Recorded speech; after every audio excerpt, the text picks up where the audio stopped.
Bom dia. Aula de ciências hoje do nono ano nós vamos falar de massa, força, peso e força de atrito. Esse conteúdo está no capítulo 2 da apostila, página 4 e 5. Então, gente, quando a gente fala de massa, né, muitos alunos falam, eu já sei o que é, massa é o peso que eu tenho, é o quilo que eu tenho, só que tudo isso está errado. Na verdade, um conceito de massa é bem mais elaborado da gente conseguir compreender. E a gente precisa ter um certo cuidado em definir, né? Porque, na verdade, essa confusão que os alunos acabam fazendo podem custar o erro de uma determinada questão. Então vamos lá, para a gente conseguir entender, compreender, né, o que vem a ser massa em si, a gente precisa compreender alguns outros conceitos, né? Não tem como a gente entender o que é massa sem a gente bater um papo, sem a gente conseguir compreender outros conceitos. Vamos lá. Primeiro, massa é a quantidade de matéria que um corpo possui, ok? Então, ok. Então a massa é a quantidade de matéria que um corpo vai possuir. Beleza. Professor, então eu estava certo. Então massa é o peso que eu tenho. Não. O simples fato de você falar que é o peso que você tem já está errado.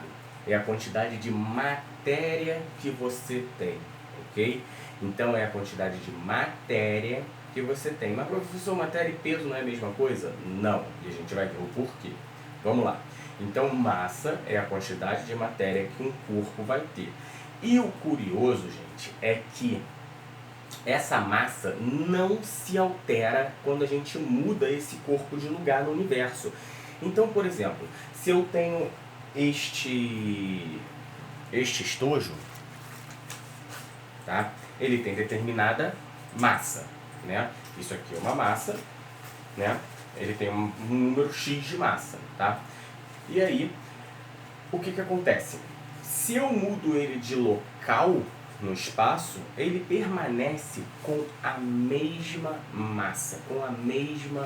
massa, em qualquer lugar do universo. Se eu botar ele no Polo Norte, se eu botar ele na África, se eu botar ele no Japão, se eu botar ele no Brasil, não importa. A matéria e a massa vai ser a mesma, tá? E aí quando a gente fala do peso, a gente já modifica esse conceito. Por quê? Porque o peso ele já vai mudar dependendo do lugar que a gente ponha ele. Por quê? Porque ele é igual à ação da gravidade da Terra sobre a massa. O que isso quer dizer? Que eu tenho a gravidade da Terra sobre esta massa. Então, se eu tenho esse estojo, por exemplo, ao nível do mar, significa que eu tenho um peso determinado. Se eu elevo ele, por exemplo, para uma serra, se eu elevo ele, por exemplo, para Teresópolis, que está acima do nível do mar, ele já tem alterado o seu peso. Por quê? Porque o peso da gravidade sobre ele vai ser menor. Conseguem compreender? Então, quando a gente diz que a massa é um peso que um corpo vai ter, está errado, tá? Então, a massa é a matéria que um corpo vai ter. O peso, na verdade, é a força com que a Terra vai atrair os corpos para o centro. E o porquê que ela vai atrair os corpos para o centro? Por causa da gravidade. Tá? Então isso é peso. Peso é a mesma coisa que gravidade. Então quando a gente diz que força-peso exerce sobre determinado corpo, a gente está querendo dizer que a Terra atrai as coisas para o seu centro por causa da força-peso. E esta força-peso é a mesma coisa que gravidade. Então a primeira coisa que a gente tem que entender é que força-peso é a mesma coisa que gravidade. O problema é que a gente não consegue compreender que é a mesma coisa, e aí a gente faz confusão. A partir do momento que a gente botar na nossa cabeça que peso e gravidade é a mesma coisa, a gente consegue tirar essa confusão da nossa cabeça. Então vamos lá. Massa é a quantidade de matéria que um corpo vai ter, e essa massa não se altera independente do lugar do universo. Já o peso é a capacidade, é a força que a Terra tem de atrair os corpos para o seu centro graças à força peso, ou seja, a força da gravidade que é exercida sobre o corpo, ok? E aí, essa força peso se altera se você mudar esse corpo de lugar no universo, como, por exemplo, em determinados níveis. Se você botar o nível do mar, é uma força-peso maior. Se você botar, por exemplo, no Monte Everest, é uma força-peso muito menor, porque está a uma altura muito maior, ok? E aí, gente, a gente não pode deixar de falar de um outro tipo de força, que é a força de atrito. Desculpa. O que vem a ser a força de atrito? A força de atrito é a força que vai agir em sentido contrário ao movimento do objeto. Então, por exemplo, se eu pego esse estojo e movo ele sobre o meu braço, eu estou movimentando ele. Só que você concorda que eu estou tendo um atrito no meu braço? Logo, esta força contrária ao meu braço é a força de atrito, porque é uma força contrária. Por que é uma força contrária? Porque meu braço está parado e o estojo está tendo que fazer uma força para que ele se locomova. Então tem que haver uma força contrária para que ele se locomova. Então isto é uma força de atrito, ok? Então toda força que age em sentido contrário ao movimento de um objeto é força de atrito.